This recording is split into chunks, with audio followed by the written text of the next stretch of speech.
Hello, my fellow reptilians. I mean ex-Muslims.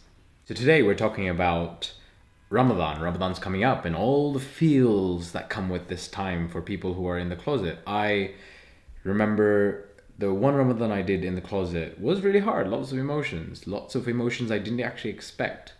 And so what we're going to do in today's video is talk about all that feeling and why you might feel it and the actions you might take to deal with it. The reason this is important is mindfulness.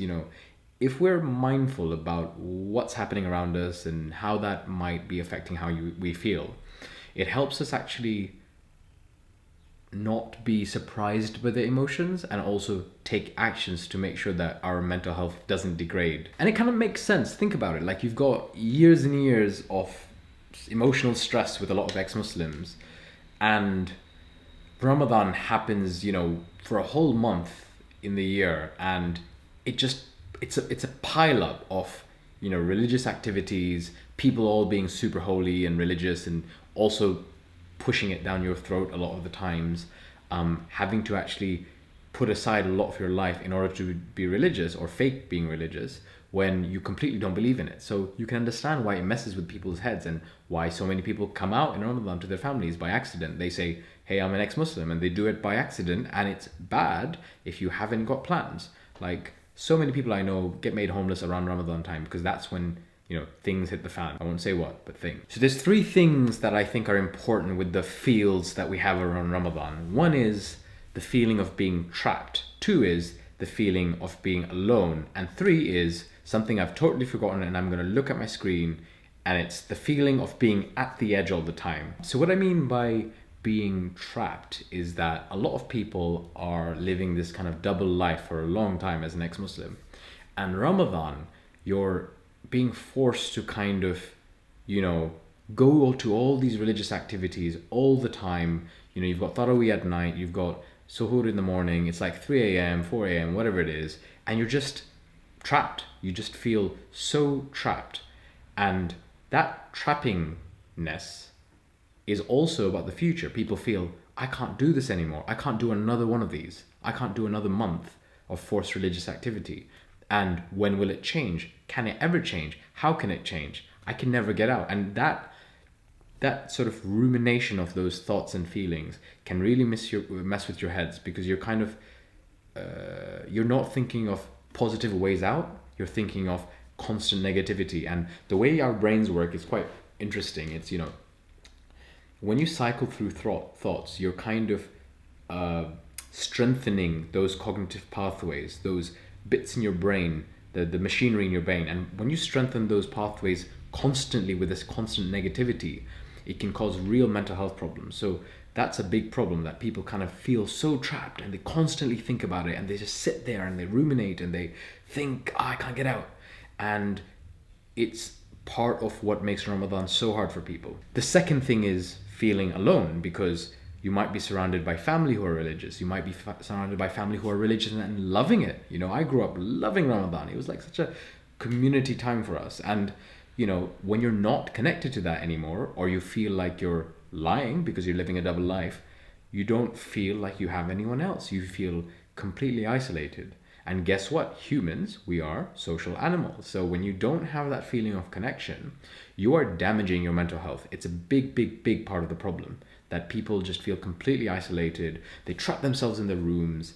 They might have like a protein bar somewhere under the bed, etc., etc. So that feeling of loneliness is another factor in why we have all these crazy feels around Ramadan time, and it's something that we need to tackle if we're going to have a less unhappy Ramadan.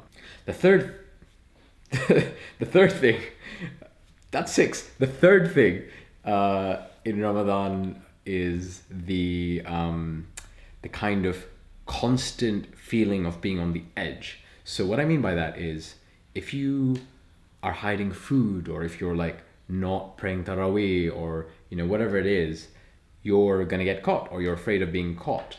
And that's a big, big problem, because if you're constantly anxious that someone's going to find you out and then your life is going to be over, what do you think you're going to get? I used the word before, anxiety. At the same time, if you're sort of, even if you are sort of living a double life and you're unhappy, but you're not anxious of being caught because you're not doing anything wrong. What also people are scared of is that they're going to be found out, because everyone's talking about religion. You know, your family might be talking about religion, and there might be sort of majlises and you're just talking and all that kind of stuff, and you're worried that you'll slip. You'll just say something, or you'll be questioned on something, and you just will slip. And it happens so often. It happened to me. That anxiety, you know, anxiety mixed in with feeling lonely, mixed in with just feeling like you're never going to get out, that's not going to be good for you. And what does that lead to? It leads to things like depression, anxiety. I've come across so many ex-Muslims who kind of reach out, particularly around Ramadan, who are saying things like, you know, I can't do this anymore. I'm going to end it. They don't say always things at that level of sort of suicidal ideation, but you also have people who are kind of very forlorn. You know, it's this deep setting depression that you can really see and feel. And after Ramadan, you know, it doesn't leave often for a long time. It stays with you, and that ruins your kind of life often. You know, you're not going to be able to commit in the same way to schooling. You can't maybe work in your job as well, because it's affecting your mental health. So it has a lot of impacts on you that you might not realize. So, okay, things are bad, you're feeling funny, it's not all great. What will actually help you? What helps you get through this bad time, this emotional turmoil, etc.? I always say the first thing is understanding mental health. So that's what I tried to do with the first part of the video, but there are lots of resources online. I particularly love using Katie Morton's video. She is a YouTuber, does fantastic mental health videos, but there's lots of resources out there. So go and understand how your brain works. You know, like, it was the best thing for me to learn, like, how does the brain work, and how does social communication work, and how does healthy relationships and allies and friendships look like. It was really, really important to kind of go through that. But I can give you some tips that work for me and work for other people around me, particularly around Ramadan. The first is kind of around redirecting and retargeting what Ramadan means for you. So what I mean by that is, you know, sometimes people will use Ramadan to work out more, or, you know, fasting can be quite unhealthy for people. So, you know, you don't have to fast, but you can do intermittent fasting, for example. Make it something your own. So if you're someone who really, really doesn't want to go to Taraweeh, and, you know, you don't want to handle that 8 to 20, you can, for example, spend that time volunteering somewhere if you can. So figure out some sort of volunteering thing you can do in the evening, and go and do that while everyone else is praying Taraweeh. Like, make it your own, have control, because you will be feeling completely out of control in your family home. And that lack of control is damaging to your mental health. The second thing is about people. You know, this bit that I said about feeling alone. So you don't have to feel alone. Try to find people who are sort of allies of yours. You know, they could be non-Muslims, for example, who can actively listen to your problems, especially around Ramadan, and you can sort of text them, you can WhatsApp them. Just be careful about parents finding out, but you can meet them. You know, spend that time with people like that, who you can feel like they won't judge you for your feelings, and who won't constantly be, you know, pushing religiosity down your throat.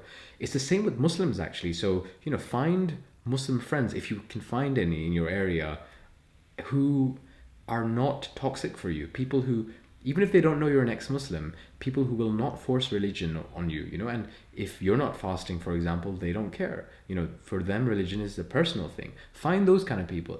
They're not always easy to find if you don't know what you're looking for, but I've got lots of friends like that, and who are Muslim, and they're great, and they're healthy people in my life. The third thing I would say is actually look at the video that I did on ex-Muslim hacks. So I did a video on ex-Muslim hacks in Ramadan. It wasn't like this video where this is about emotions. That was much more about practical steps and how to get through it. But one of the things I talk about in the hacks is how you can kind of hack the system around getting out of things. You know, so if you're a woman, you can kind of have a period at the beginning of your Ramadan and at the end of the Ramadan. If you're a guy, you can kind of, you know, go to the gym for Taraweeh, or go jogging or something like that. So you can use these kind of hacks. Think about the position you're in, think about the resources you have, think about the people around you, and figure out how you can make it better for you. So a good example of that is Ramadan often happens during exam time, and you know, use that to your advantage. Like, if you need to go to the library in the evening time and study, right, and your parents say, okay, go study, because they want you to study, for example, and if they say, okay, are you going to go to Taraweeh? You say, yes, okay, I'll go, or you don't go, and you kind of work, and it'll create a bit of tension, because if your parents want you to study but they also want you to see you in Taraweeh, they'll kind of maybe let you away with it, or they won't hear about it. So there's ways to get around it, I think. Personally, I don't like lying because, it's not good for your mental health. But if you're in the closet, you got to do what you got to do to survive, right? So, I mean, I'm not, So I hope that helped you. I know Ramadan is like really tough for people. It's tough all over the world. You're in a Muslim country and everyone's fasting, and it's illegal, to eat at certain times in some countries. Or you're in a non-Muslim country and your family's religious, your friends are religious, everyone's religious, and you're kind of there like, with a mango in your hand, and you're like, how do I eat this without my mom seeing the wrapper? Not the wrapper, the skin. But like, I get it. It's hard. It's a really, really hard time. So if you're finding it really difficult and you want to connect with people, there are a lot of ex-Muslim groups all over the world right now. But if you want to be anonymous, go on Reddit. There's an ex-Muslim sub there. 45,000 people now, probably 80,000 in next year, I would imagine. Go there, talk to people. Lots of people in your situation. It's the best thing to not feel alone. Is to really be able to see other people in your situation. So I hope that video was useful for you, and I might do something for Eid, like a Eid video or something like that. But Eid's pretty good because, you kind of eat and go around people's houses, and you might have the prayer in the morning, but I mean, I skip that usually, so.